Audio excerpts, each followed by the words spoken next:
ਧੰਨ ਧੰਨ ਸ੍ਰੀ ਗੁਰੂ ਗੋਬਿੰਦ ਸਿੰਘ ਜੀ ਮਹਾਰਾਜ ਰਾਤ ਦਿਨ ਪਹਾੜੀ ਰਾਜਿਆਂ ਨਾਲ ਜੰਗ ਵਾਸਤੇ ਸਮਾਨ ਦੀ ਤਿਆਰੀ ਕਰਕੇ ਰਾਜਾ ਭੀਮ ਚੰਦ ਨੂੰ ਇਸ ਤਰ੍ਹਾਂ ਉਡੀਕ ਰਹੇ ਸਨ ਕਿ ਜਿਸ ਤਰ੍ਹਾਂ ਕਿਸੇ ਪ੍ਰਾਹੁਣੇ ਦੀ ਉਡੀਕ ਹੋਵੇ। ਵੈਰੀ ਪ੍ਰਾਹੁਣੇ ਦੀ ਪ੍ਰਾਹੁਣਚਾਰੀ ਵਾਸਤੇ ਗੁਰੂ ਜੀ ਢਾਲਾਂ ਰੂਪੀ ਰਕਬੀਆਂ ਅਤੇ ਤੰਗ ਰੂਪੀ ਘੇਵਰ ਤਿਆਰ ਕਰਵਾ ਰਹੇ ਸਨ। ਗੋਲੀਆਂ ਰੂਪੀ ਸ਼ੱਕਰ ਭਾਰਿਆਂ ਨੂੰ ਬੰਦੂਕਾਂ ਦੀਆਂ ਕੜਛੀਆਂ ਨਾਲ ਸਿਆਣੇ ਰਸੋਈਏ ਰੂਪੀ ਯੋਧੇ ਝਟਪਟ ਹੀ ਵਰਤਾਉਣਗੇ।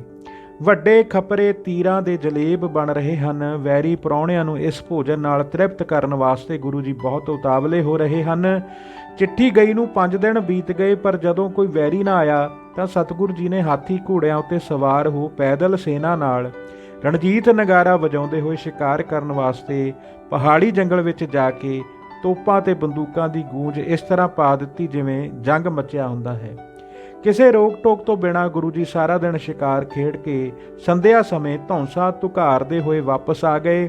ਇਹ ਸਭ ਨਿਰਭੈਤਾ ਅਤੇ ਖੜਕੇ ਦੜਕੇ ਵਾਲੇ ਕੌਤਕ ਵੇਖ ਕੇ ਮਸੰਦ ਬੜੇ ਡਰੇ ਅਤੇ ਮਾਤਾ ਗੁਜਰੀ ਜੀ ਪਾਸ ਜਾ ਕੇ ਬੇਨਤੀ ਕੀਤੀ ਕਿ ਮਾਤਾ ਜੀ, ਇਹਨਾਂ ਨੂੰ ਤੁਸੀਂ ਕਿਉਂ ਨਹੀਂ ਸਮਝਾਉਂਦੇ?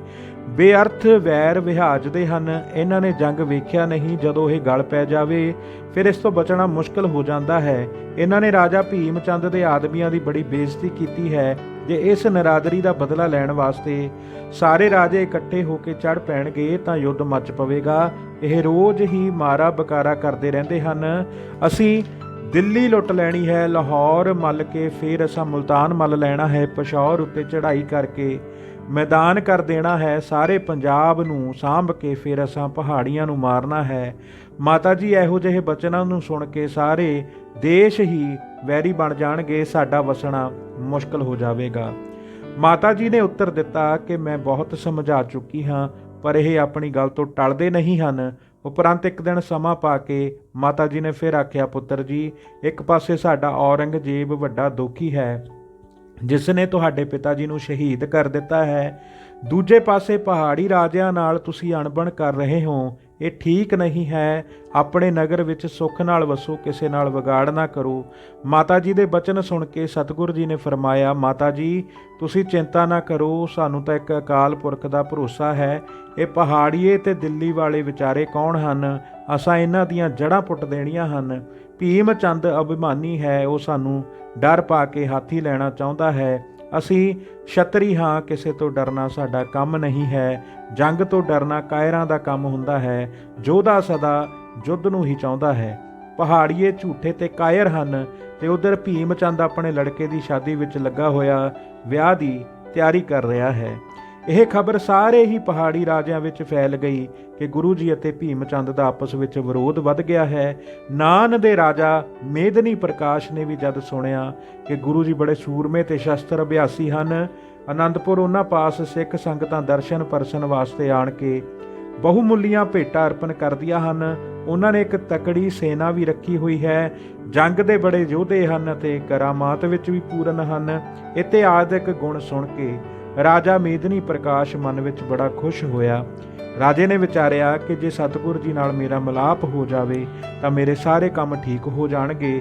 ਰਾਜੇ ਨੇ ਆਪਣੇ ਵਜ਼ੀਰਾਂ ਨਾਲ ਸਲਾਹ ਕੀਤੀ ਕਿ ਸ੍ਰੀ ਗੁਰੂ ਗੋਬਿੰਦ ਰਾਏ ਜੀ ਆਪਣੇ ਨਗਰ ਆਨੰਦਪੁਰ ਰਾਜਾ ਭੀਮ ਚੰਦ ਦੇ ਰਾਜ ਵਿੱਚ ਰਹਿੰਦੇ ਹਨ, ਪਰ ਦੋਹਾਂ ਦੀ ਆਪਸ ਵਿੱਚ ਅਣਬਣ ਹੈ, ਜਿਸ ਕਰਕੇ ਕਿਸੇ ਵੇਲੇ ਵੀ ਇਹਨਾਂ ਦੀ ਲੜਾਈ ਛਿੜ ਪੈਣ ਦੀ ਸੰਭਾਵਨਾ ਹੈ।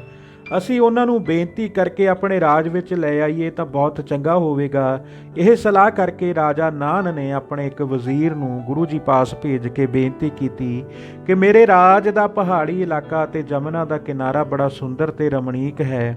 ਜੇ ਤੁਸੀਂ ਆਪਣਾ ਨਿਵਾਸ ਇੱਥੇ ਲੈ ਆਵੋ ਤਾਂ ਮੈਂ ਆਪਣੇ ਧੰਨ ਭਾਗ ਸਮਝਾਂਗਾ।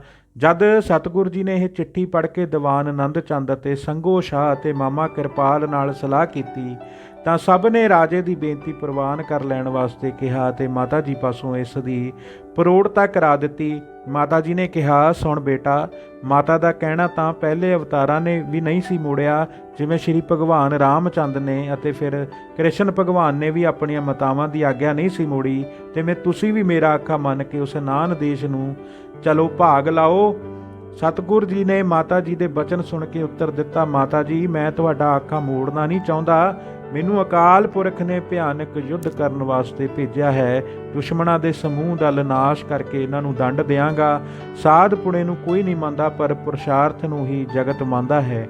ਜੇ ਅਸੀਂ ਦੁਸ਼ਮਣ ਤੋਂ ਡਰਨ ਲੱਗੀਏ ਤਾਂ ਫਿਰ ਸਾਡਾ ਰਹਿਣਾ ਕਿੱਥੇ ਹੋਵੇਗਾ। ਮੈਂ ਛਤਰੀ ਦਾ ਪੁੱਤਰ ਹਾਂ ਤੇ ਰਣ ਕਰਨਾ ਮੇਰਾ ਧਰਮ ਹੈ। ਮੈਂ ਇਸ ਸ਼ੁਭ ਕਰਮ ਨੂੰ ਨਹੀਂ ਛੱਡ ਸਕਦਾ।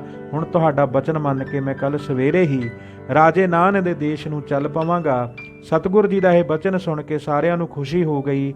ਉਪਰੰਤ ਗੁਰੂ ਜੀ ਨੇ ਦੀਵਾਨ ਆਨੰਦ ਚੰਦ ਨੂੰ ਹੁਕਮ ਦੇ ਦਿੱਤਾ ਕਿ ਸਮਾਨ ਆਦਿਕ ਤਿਆਰ ਕਰਨ ਵਾਸਤੇ ਸਭ ਨੂੰ ਖਬਰ ਕਰ ਦਿਓ। ਭਲਕੇ ਅੰਮ੍ਰਿਤ ਵੇਲੇ ਹੀ ਇੱਥੋਂ ਕੂਚ ਹੋਵੇਗਾ।